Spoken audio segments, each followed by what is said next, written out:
j'espère que vous allez bien. Bienvenue sur J-Pro Menuiserie. Aujourd'hui, on va parler des lames. Des lames de scie sabre et des lames de scie sauteuse. Qu'est-ce que j'utilise? Qu'est-ce qui est le plus courant? Qu'est-ce qu'on utilise le moins? Etc. etc. Je vous dis tout dans quelques minutes. Alors, pour les lames de scie sabre, moi j'utilise beaucoup les modèles de chez Lehman. Alors ce sont des lames extra longues. Donc c'est des modèles comme ceci. Ou éventuellement comme ceci.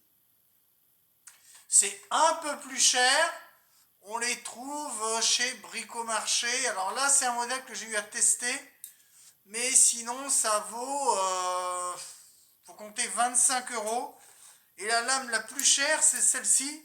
C'est les lames CMT. Les lames CMT, c'est les lames orange. Alors là, c'est des lames qui coûtent pas loin de 40 €. C'est pareil, je ne les ai pas payées. C'est des lames que j'ai eu à tester. On va commencer par celle-là. Tiens donc. Alors, la lame CMT, là, c'est une lame gros débit. Donc là, je vous mets la denture. C'est une lame, donc, un ergot HCS. Donc là, c'est du gros bois ou grosse découpe dans le mélaminé. C'est plutôt pour un travail de charpente. Donc ces lames-là, c'est des lames plutôt destinées à la charpente.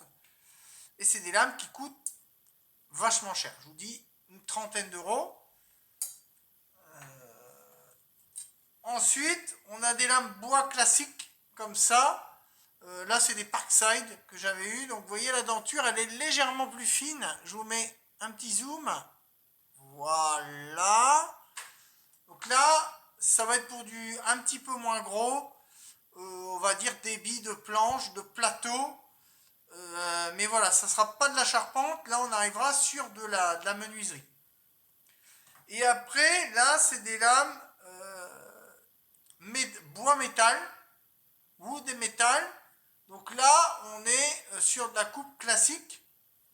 Donc des lames extra longues. Mais vous voyez la denture, elle fait métaux, ferreux, non ferreux, bois et plastique. Donc là, c'est des lames polyvalentes. Moi, j'utilise beaucoup ce genre de lame. De la lame wood métal ou wood plastique, etc. C'est-à-dire des lames un petit peu passe-partout, un petit peu lame bonne à tout faire. Après, on a une lame, là c'est encore une Parkside, une flexi métal. Donc là, ça sera que du métal et de la tôle. Vous voyez les dents, elles sont encore différentes. Là, donc je m'en sers de temps en temps, mais ça va être plus occasionnel. Et après, il y a les lames de bûcheron. Je m'en sers pour du bois de chauffage. C'est des lames à 2 tépis. Vous voyez les dents. Là, c'est vraiment de la grosse denture. Comme je n'ai pas de scie à ruban, là, c'est vraiment pour des rondins. Donc c'est pareil, c'est du Le Mans aussi, hein, je vous montre, c'est du Le Mans. Bon, elle a été beaucoup utilisée, mais c'est une extra longue. Là, on est sur une douzaine d'euros, à peu près entre 12 et 15 € le prix. Celle-là, je crois que c'est une que j'avais achetée. Je ne sais plus en promo, elle est en promo à 8 ou 9 €, je crois. Et du coup, c'est pour ça que je l'avais achetée, c'était en lot de 2.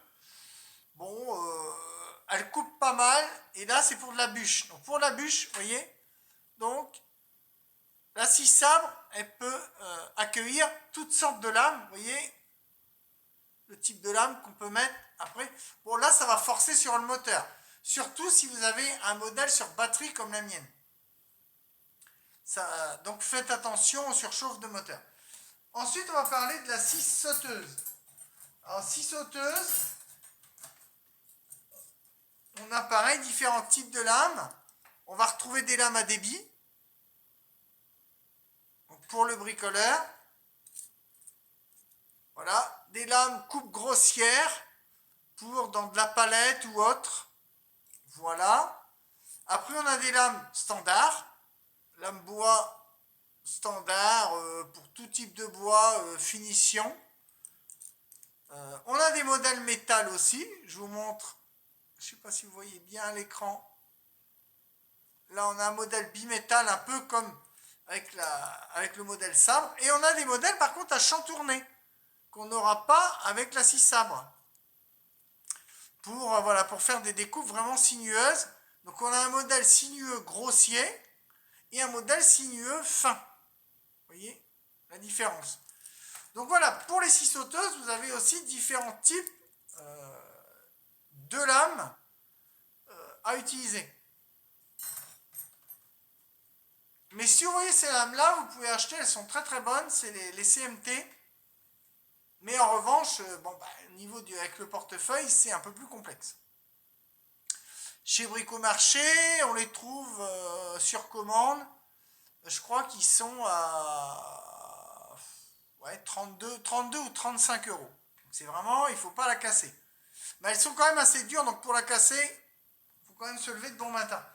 En revanche, ceux-là, au niveau qualité, vous voyez, l'élément, elles sont plus flexibles. Celle-ci, non, elle est plus rigide. Mais au niveau des Lehmann, bon, elles seront un peu plus flexibles. Mais au niveau rapport qualité-prix, c'est correct. Donc voilà, j'espère que ça vous aura un petit peu éclairé cette vidéo sur le choix des différentes lames selon votre travail. Si vous faites du métal, si vous faites le bûcheron, si vous faites les deux, bois, métal, aussi un peu de plastoc, ça sera plus des lames un petit peu à tout faire comme ça, comme je prends. Et au niveau des lames de scie sauteuse, ça sera à peu près pareil. Vous utiliserez des lames un petit peu passe-partout comme ça, ou éventuellement comme celle-ci, qui font un petit peu tout travaux, qui font le mélaminé et le bois classique. Voilà, je vous souhaite à tous une bonne fin de semaine. Bonnes vacances pour les zones qui sont en vacances et je vous dis à très bientôt sur JPro Menuiserie. Ciao, bye bye.